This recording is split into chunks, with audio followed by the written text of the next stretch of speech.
आप लोगों ने दर्जनों कहानियां सुनी होंगी, मगर आज हम आपको जिस सच्ची घटना की पूरी कहानी बताने जा रहे हैं उसके बारे में आप लोगों को मालूम ही नहीं होगा। भले ही आज ये कहानी गुमनामी में है, मगर एक टाइम ये केस उत्तर प्रदेश के साथ साथ पूरे देश में सुर्खियां बटोरी थी। इस केस को तब एम नानावती केस भी करार दिया गया था। ये पूरी कहानी लखनऊ के डॉक्टर हरिओम गौतम और लखनऊ के एक बेहद ही रईस घराने से ताल्लुक रखने वाली लड़की शमीम रहमानी की है। वही शमीम रहमानी जिसकी खूबसूरती की चर्चाएं उन दिनों पूरे लखनऊ में होती थीं। डॉक्टर हरिओम गौतम शमीम रहमानी का क्या रिश्ता था और आगे इस केस में क्या हुआ, चलिए जानते हैं सब कुछ डिटेल में। तब ये केस कितना बड़ा बन गया था, कई विदेशी मीडिया खास तौर पर इस केस को कवर करने के लिए लखनऊ तक आए। इसके अलावा पूरे देश की मीडिया बस इसी केस के बारे में बातें करती थी। यकीन मानिए इसकी सच्चाई जानकर आप भी शॉक्ड हो जाएंगे, तो वीडियो में आखिरी तक जरूर बने रहें। अगर आपने अभी तक चैनल को सब्सक्राइब नहीं किया तो जल्दी चैनल को सब्सक्राइब कर लीजिए। चलिए शुरू करते हैं। तारीख 7 मई 1966 लखनऊ के सबसे रईस और प्रभावशाली लोगों में गिने जाने वाले अजीजुर रहमान को अचानक से हार्ट अटैक आता है। अजीजुर रहमान कभी लखीमपुर खीरी के ताल्लुकदार हुआ करते थे। उनकी गिनती इलाके के सबसे प्रभावशाली लोगों के में की जाती है। अचानक हार्ट अटैक की वजह से अजीजुर रहमान की स्थिति तेजी से बिगड़ने लगती है और बेहतर इलाज के लिए तत्काल ही लखनऊ के बलरामपुर हॉस्पिटल में एडमिट करवाया जाता है। यहाँ उनका इलाज डॉक्टर हरिओम गौतम की देखरेख में शुरू होता है। इस समय डॉक्टर हरिओम गौतम की उम्र लगभग 30 साल थी। समय के साथ अजीजुर रहमान की तबीयत ठीक होती है और 10 दिनों के इलाज के बाद उन्हें हॉस्पिटल से डिस्चार्ज भी कर दिया जाता है। इलाज के दौरान 10 दिनों में कुछ ऐसा होता है जिस किसी ने इसकी कल्पना नहीं की होगी। दरअसल अजीजुर रहमान के 3 बच्चे थे, 2 बेटे और 1 बेटी। दोनों बेटे उन दिनों व्यापार और पॉलिटिक्स में तेजी से अपने कदम बढ़ा रहे थे, जबकि बेटी भी पढ़ाई में काफी अच्छी कर रही थी। 22 साल की बेटी का नाम शमीम रहमानी था। जब अजीजुर रहमान हॉस्पिटल में एडमिट होते तो पिता से मिलने परिवार वालों के साथ साथ शमीम रहमानी भी हॉस्पिटल आती हैं। यहाँ आते ही अजीजुर रहमान का इलाज कर रहे डॉक्टर हरिओम गौतम की नजर शमीम रहमानी पर पड़ती है। पहली नजर में डॉक्टर हरिओम शमीम रहमानी को पसंद करने लगता है। डॉक्टर गौतम भी काफी हैंडसम था, ऊपर से डॉक्टर भी, इसीलिए शमीम रहमानी भी उससे खुलकर बात करने लगती है। बातचीत की शुरुआत पिता की सेहत से जुड़े सवालों से होती है, मगर देखते ही देखते दोनों एक दूसरे को पसंद करने लगते हैं और अफेयर की शुरुआत हो जाती है। इस लव की शुरुआत से होता यह है कि जहां पहले डॉक्टर गौतम दिन में एक बार मरीज को देखने आते, कई बार आने लगते हैं और पिता की खिदमत के नाम पर शमीम रहमानी भी हॉस्पिटल में ही ज्यादा टाइम बिताने लगते। 10 दिन बाद अजीजुर रहमान हॉस्पिटल से डिस्चार्ज हो जाते हैं तो वह लखीमपुर खीरी लेन स्थित एक घर में रहने चले आते हैं। क्योंकि अजीजुर रहमान शहर के प्रभावशाली लोगों में थे, इसीलिए अब डॉक्टर गौतम अजीजुर रहमान का हालचाल लेने इनके घर पर ही आने लगता है। दुनिया की नजरों में डॉक्टर गौतम अजीजुर रहमान का हालचाल लेने आता, मगर असल में वह शमीम रहमानी से मिलने के लिए आता। हालात तो यहाँ तक आ जाते हैं कि एक दिन में कई बार डॉक्टर गौतम अजीजुर रहमान से मिलने आने लगते। घर में जवान बेटी की मौजूदगी और डॉक्टर का इतना आना जाना भले ही घर वालों को नॉर्मल लगता, मगर आसपास पड़ोस और शहर में तरह तरह की चर्चाएं होने लगती। कुछ पड़ोसी और रिश्तेदार डॉक्टर को इतना ज्यादा आने पर ऑप्शन भी करने लगते, मगर घर वालों को कोई फर्क नहीं पड़ता और डॉक्टर का आना जाना यूं ही लगा रहता। रोज रोज आने जाने से होता यह है कि डॉक्टर गौतम और शमीम रहमानी एक दूसरे के लिए पागल जैसे हो जाते हैं और शायद जीने मरने की कस्में खाने लगते। समय यूं ही बीत जाता है और इन दोनों का प्यार और भी गहरा होता है। भले ही इन दोनों का एक दूसरे से बहुत ज्यादा प्यार था, मगर एक चीज थी जो इन दोनों के प्यार में अड़े आ रही थी और वो था इन दोनों का धर्म। मगर बाद में मेरे पत्र से खुलासा होता है कि डॉक्टर गौतम रहमानी से वादा करता है कि वह बहुत जल्द इस्लाम धर्म अपना लेगा और उससे शादी करेगा। इसी भरोसे पर शमीम रहमानी और गौतम का रिश्ता आगे बढ़ता रहता है। देखते ही देखते 1 साल का समय बीत जाता है। शमीम BSc की डिग्री हासिल कर लेती है। कुछ ऐसी चीजों का खुलासा होता है जिसके लिए शायद शमीम रहमानी तैयार नहीं थी।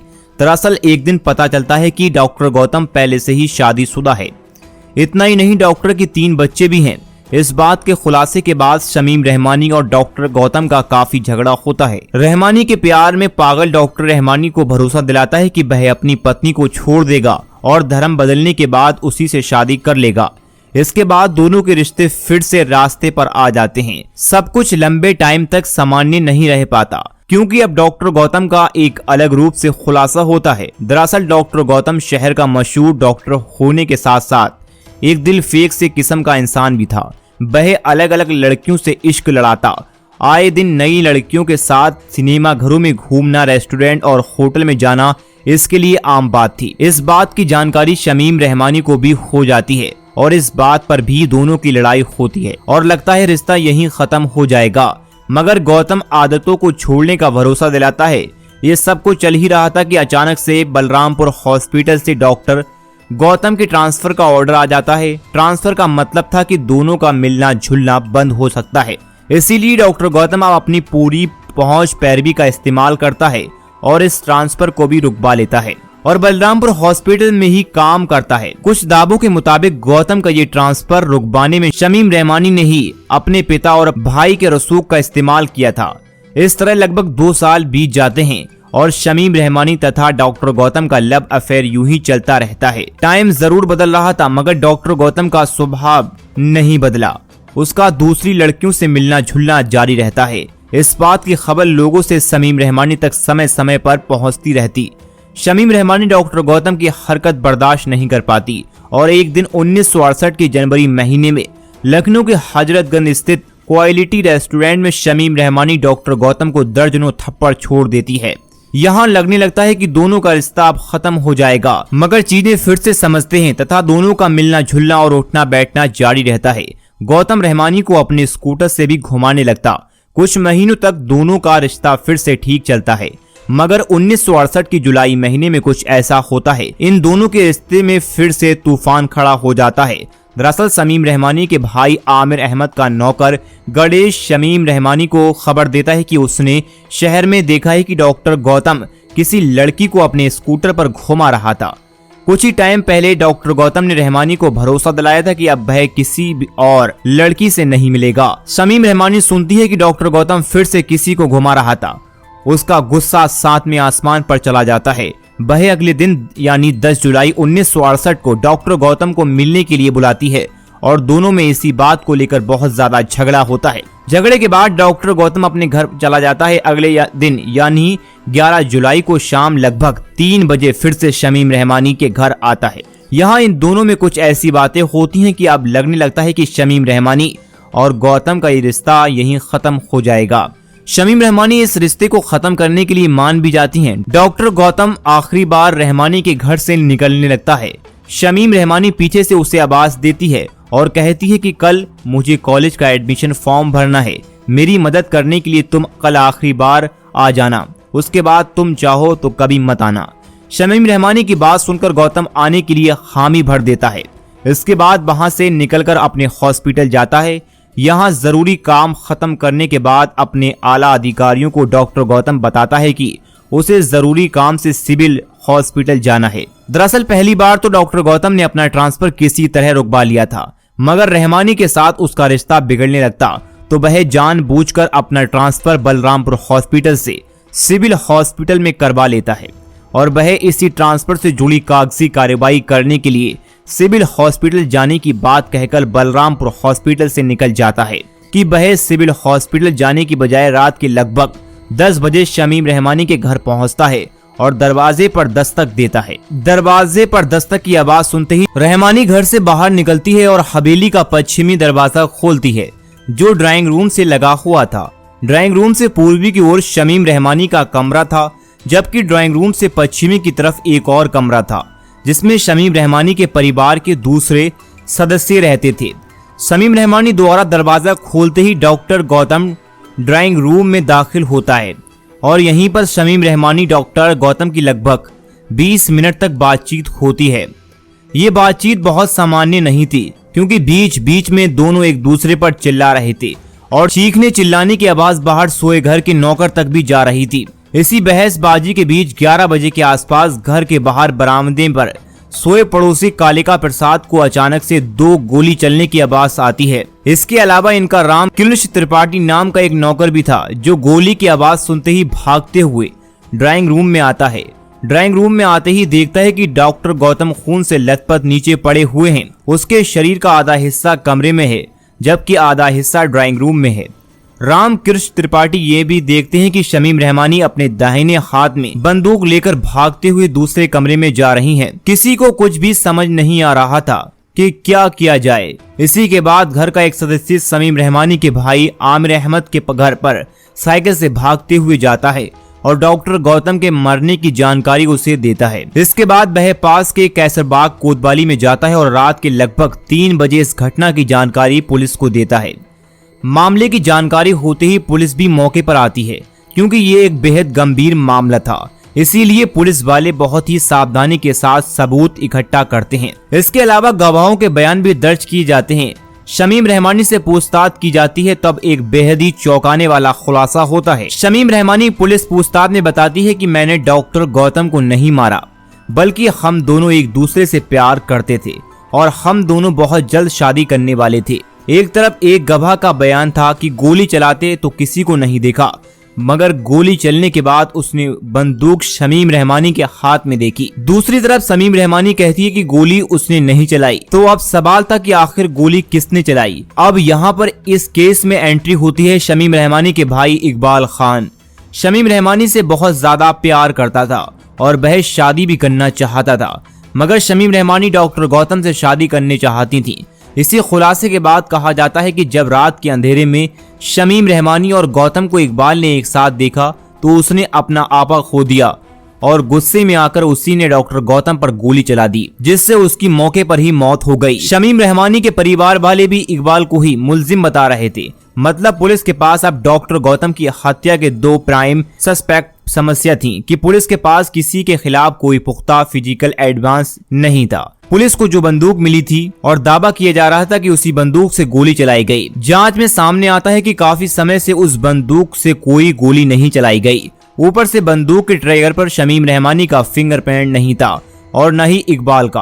पुलिस पर आरोप लगने लगते हैं कि पुलिस ने शमीम रहमानी के परिवार वालों के प्रभाव से आकर जानबूझकर अदालत में गलत बंदूक पेश की ताकि शमीम रहमानी को बचाया जा सके। इसके अलावा पुलिस पर कमजोर सबूत इकट्ठा करने का आरोप लगता है। कोर्ट में ये साबित नहीं हो पाता कि गोली शमीम रहमानी के कमरे से चलाई गई या दूसरे कमरे से। डॉक्टर हरिओम गौतम का कातिल कौन है, इस बात को साबित करने के लिए लंबे समय तक केस की सुनवाई चलती रहती है। मामला सबसे पहले निचली अदालत में पेश किया जाता है और फिर लखनऊ हाई कोर्ट में इस मामले की सुनवाई होती है। यहाँ से मामला सुप्रीम कोर्ट ऑफ इंडिया में जाता है जहां सुप्रीम कोर्ट के सामने बहुत मजबूत फिजिकल एडवांस नहीं थे जो इस बात की ओर इशारा करते कि किसी और नहीं बल्कि शमीम रहमानी ने गोली चलाई। बल्कि शमीम रहमानी ने ही चलाई गोली की आवाज सुनने वाले लोगों में कालिका प्रसाद भी शामिल थे। जब गोली चली थी तो कालिका प्रसाद शमीम रहमानी के घर के ठीक बाहर थे। कोर्ट में कालिका प्रसाद गवाही देते हैं कि गोली चलने की आवाज के तुरंत बाद एक आवाज सुनता है जो संभव शमीम रहमानी की आवाज थी। शमीम रहमानी अपनी माँ से कहती हैं, सुनाई देता है कि डॉक्टर ने मुझे धोखा दिया, उसने मेरी जिंदगी बर्बाद कर दी, इसीलिए मैंने उसकी हत्या करके कुछ भी गलत नहीं किया। कालिका प्रसाद आगे ये भी बयान देता है। थोड़ी देर बाद शमीम रहमानी को ये कहते हुए सुना कि भैया ये बंदूक लो और मुझे भी मार दो, अब मैं और ज्यादा जीना नहीं चाहती। कोर्ट रहमानी के एक्सप्रेशन सबूत मांगता है। एविडेंस के आधार पर सुप्रीम कोर्ट द्वारा शमीम रहमानी को 1975 में डॉक्टर हरिओम गौतम की हत्या के जुर्म में उम्र कैद की सजा सुनाई जाती है। कोर्ट में सुनवाई में ये साफ हो जाता है कि गोली भी किसी और ने नहीं बल्कि शमीम रहमानी ने ही चलाई थी। आखिरी बार यानी 11 जुलाई 1968 को डॉक्टर गौतम शमीम रहमानी से मिलने रात के लगभग 10 बजे उसके घर आता है तो यहाँ पर 20 से 25 मिनट तक दोनों में लड़ाई होती रहती है। गौतम बाहर निकलकर अपने स्कूटर पर बैठने जाता है। एक बार फिर से शमीम रहमानी उसे आवाज देकर अंदर बुलाती है।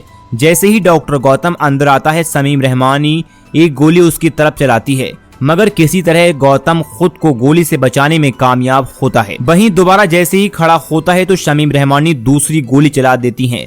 गौतम के माथे को चीरते हुई निकल जाती है। माथे में गोली लगते ही डॉक्टर गौतम वहीं पर गिर जाता है और फिर वहीं पर मौके पर मौत हो जाती है। सुप्रीम कोर्ट द्वारा सजा दिए जाने के बाद शमीम रहमानी को जेल भेज दिया जाता है। कुछ ही टाइम बाद उत्तर प्रदेश के तत्कालीन गवर्नर चिन्ना रेड्डी द्वारा शमीम रहमानी को माफी दे दी जाती है और उम्र कैद की सजा पाने वाली शमीम रहमानी महज 2 साल जेल बिताकर वापस आती हैं। कमाल की बात यह थी कि एक तरफ राज्यपाल ने खुद शमीम रहमानी को माफ कर दिया, ऊपर से जबकि तत्कालीन सांसद ने शमीम रहमानी को माफी देने की मांग की थी।